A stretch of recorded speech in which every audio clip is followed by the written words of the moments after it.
As the sun dips below the horizon, the abandoned theme park dissolves into shadows. Suddenly, a spark ignites. One by one, the dormant lanterns flicker into existence, casting a warm, inviting glow against the towering red timbers of the great bathhouse. The air grows heavy with the scent of jasmine and ancient river water, signaling that the realm of spirits has awakened for the night. The architecture itself seems to breathe. Golden roof tiles shimmer under the moonlight, and the crimson railings vibrate with the footsteps of unseen guests. This is no ordinary building. It is a living, breathing entity where the boundaries of reality blur, inviting the brave and the lost to step across the threshold into a world ruled by ancient magic. To enter, one must cross the bridge that spans the invisible sea. The ocean beneath swells, not with water, but with the memories of the forgotten. Sen holds her breath, her heart pounding against her ribs like a trapped bird. Around her, shadowy figures manifest from the mist, their forms shifting and swirling, eager to cleanse their weary souls in the healing waters within. The faceless wanderer watches from the periphery, a silent sentinel in the fog. He offers no words, only a presence that feels both hollow and heavy. The bridge creaks, a wooden groan that echoes the hesitation in Sen's own soul. She steps onto the solid ground of the courtyard, the lights of the bathhouse now blindingly bright, promising both danger and salvation. Far beneath the opulence of the guest suites lies the pounding heart of the establishment. Here, the air is thick with heat and soot. 6 armed shadows dance across the walls as the boiler master works tirelessly, mixing colorful herbs with the blackest coal. It is a place of industry and grit, where the magic is fueled by sweat and relentless repetition. Tiny balls of soot, alive and chirping, scurry across the floorboards, carrying coal far too heavy for their size. They are the dust of the universe given life, marching in unison.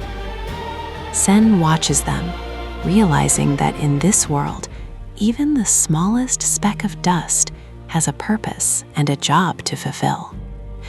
She steps forward, ready to prove her worth among the shadows. Escaping the depths, Sen boards the great wooden lift. It rattles and shakes, ascending through the layers of the bathhouse. Through the gaps in the doors, she catches glimpses of the spirit world. A radish's spirit soaking in a tub, a river god rinsing away centuries of pollution. The sheer scale of the operation is dizzying, a vertical city of steam and secrets. The lift halts with a shudder at the highest floor, the domain of the sorceress who rules this tower. The corridors here are lined with vases that whisper and doors that have no handles. The opulence is suffocating, gold leaf peeling to reveal the ancient wood beneath. Sen clutches her uniform, the fabric rough against her skin, and steps in to the lion's den. A guest arrives, oozing sludge and bringing a stench that wilts the flowers. He is a mountain of pollution, a rejected entity of the earth. While others recoil, Sen stands her ground. She senses the suffering beneath the grime, a noble spirit trapped under layers of neglect. She guides the massive, dripping form to the largest tub, the water turning dark instantly. With the pull of a lever, the herbal waters cascade down. Sen struggles against the tide, finding a handle lodged deep within the spirit's side. With the help of the staff, she pulls. A bicycle, scrap metal, and fishing line erupt from the spirit, the detritus of humanity. As the junk falls away, the true form is revealed, a luminous, laughing river guardian. Night deepens, and the faceless wanderer begins his feast. He offers gold, conjured from thin air, to those driven by greed. The staff, blinded by the glimmer of false wealth, rush to serve him endless platters of food. He grows with every bite, a swelling balloon of consumption, his silence replaced by a terrifying, gluttonous voice that demands everything. Sen sees the gold for what it is, dirt in a pretty dress. She refuses his offering, breaking the spell of his influence.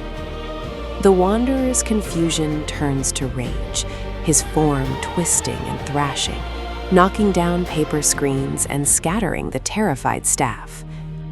It is a chaotic dance of desire and rejection, destroying the very luxury he sought to purchase. Outside, a storm rages.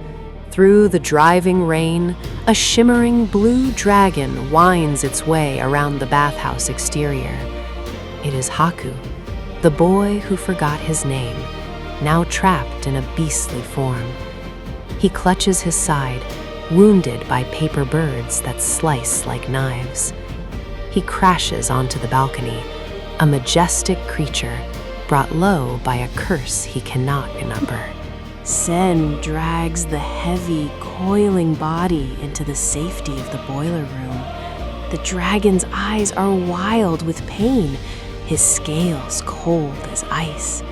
She feeds him the herbal medicine, the bitter sphere of truth. He thrashes, coughing up the stolen seal that bound him, finally collapsing into a deep, restorative slumber as his human form begins to flicker back into existence. To save Haku, Sen must travel to the swamp bottom. She walks to the station, where the tracks run directly into the endless ocean. The train arrives, a single car gliding over the water, cutting through the reflection of the clouds.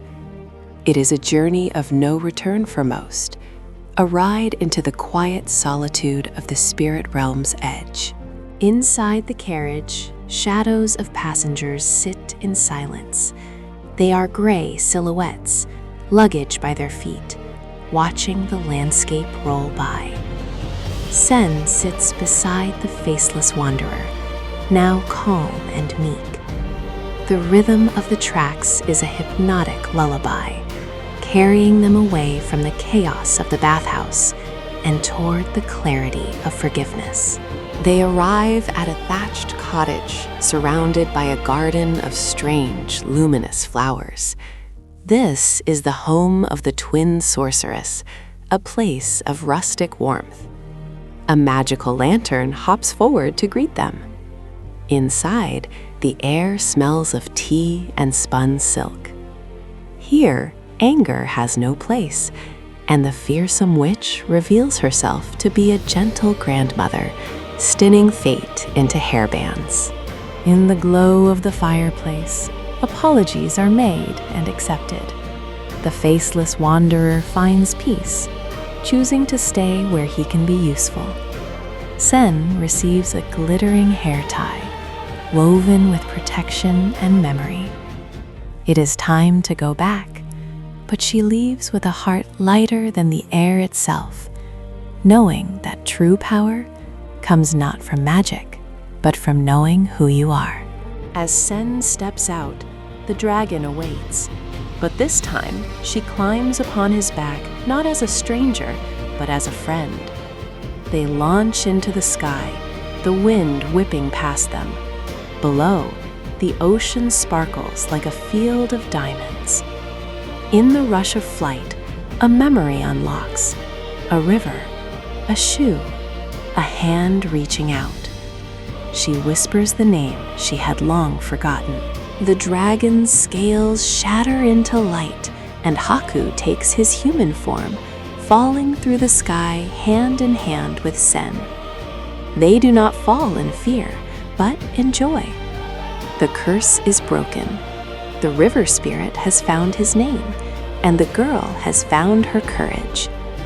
They drift gently down toward the bathhouse, the red roofs glowing like a beacon of home. The sorceress awaits in the courtyard, a challenge prepared.